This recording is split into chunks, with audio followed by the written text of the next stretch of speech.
Assalamualaikum warahmatullahi wabarakatuh. Hello everyone, let me introduce myself. My name is Raisa Sifarimansa with NPM 2341124 from Management Class 23B. And in here I will explain about navigation aspect. Menavigasi lanskap hukum, gambaran umum, pahami dasar-dasar hukum dan dampaknya dalam kehidupan sehari-hari. Pengetahuan hukum membantu melindungi diri dan berkontribusi positif. Dasar hukum. Apa itu hukum? Definisi, sistem aturan yang mengatur perilaku dan masyarakat. Tujuan, menjaga ketertiban, menyelesaikan sengketa, dan melindungi hak.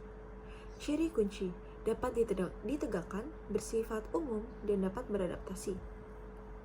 Sumber-sumber hukum.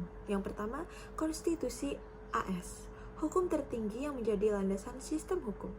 Yang kedua, statuta, undang-undang yang dibuat oleh legislatif, negara bagian, dan federal. Ketiga, regulasi, aturan dari badan pemerintah seperti EPA dan FDA. Yang keempat, hukum perkara, prinsip hukum yang berasal dari keputusan pengadilan atau common law. Jenis-jenis hukum, hukum pidana. Definisi, tindakan pidana terhadap masyarakat seperti pencurian dan penyerangan. Tujuan dari hukum pidana, memberi hukuman, mencegah kejahatan, melindungi keselamatan publik. Standar bukti, harus melebihi keraguan yang masuk akal. Contoh, pembunuhan, penipuan, dan perdagangan narkoba. Jenis hukum, hukum perdata. Definisi hukum perdata, sengketa antara individu atau organisasi. Tujuan, menyelesaikan konflik yang memberi kompensasi kerugian. Standar bukti, bukti lebih berat sebelah atau kemungkinan lebih besar. Contohnya, sengketa kontrak, cedera pribadi, atau kerusakan properti. Jenis hukum, hukum kontrak. Yang pertama, definisi, perjanjian yang dapat ditegakkan antara pihak-pihak. Yang kedua, elemen, ada penawaran, penerimaan, imbalan, dan niatan dan kapasitas. Yang ketiga, pelanggaran, kegagalan memenuhi kewajiban kontrak. Yang keempat, remediasi, ganti rugi, pelaksanaan khusus, dan pembantalan kontrak. Jenis hukum, hukum perbuatan melawan hukum atau tort. Definisi, kesalahan sipil yang menyebabkan kerugian atau cedera. Contohnya, kelalaian, fitnah, tanggung jawab produk, atau gangguan. Kewajiban hati-hati, kewajiban hukum untuk menghindari kerugian pada orang lain. Jenis ganti rugi kompensasi, dan hukuman.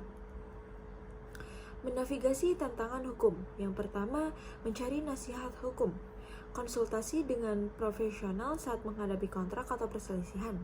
Yang kedua, sumber bantuan, ada asosiasi pengacara dan lembaga bantuan hukum. Yang ketiga, perwakilan pro se, risiko saat mewakili diri sendiri di pengadilan. Memperbarui pengetahuan hukum, ikuti berita hukum, blog hukum, dan publikasi legal memberikan info terbaru. Seminar dan workshop, pendidikan hukum berkelanjutan dan pembelajaran praktis. Yang ketiga, bergabung organisasi, asosiasi pengacara, dan kelompok industri. Kesimpulannya, hukum sebagai kerangka dinamis, hukum terus berkembang sesuai kebutuhan masyarakat. Memahami prinsip hukum penting untuk warga yang bertanggung jawab. Jadikan hukum alat keadilan, kesetaraan, dan kemajuan.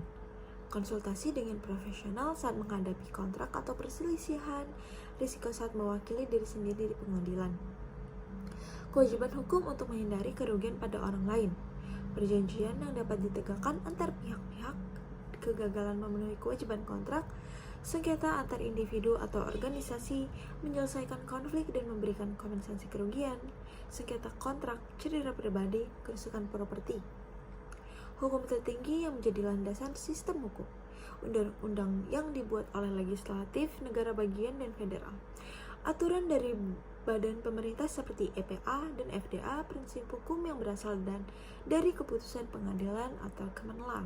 Sistem aturan yang mengatur perilaku dan masyarakat, menjaga ketertiban, menyelesaikan sengketa, dan melindungi hak, dapat ditegakkan, bersifat umum, dan beradaptasi oleh lingkungan hukum. Pengetahuan hukum membantu melindungi diri dan berkontribusi positif. Okay guys, that's all from me. Thank you for listening. See you and goodbye. Wassalamualaikum warahmatullahi wabarakatuh.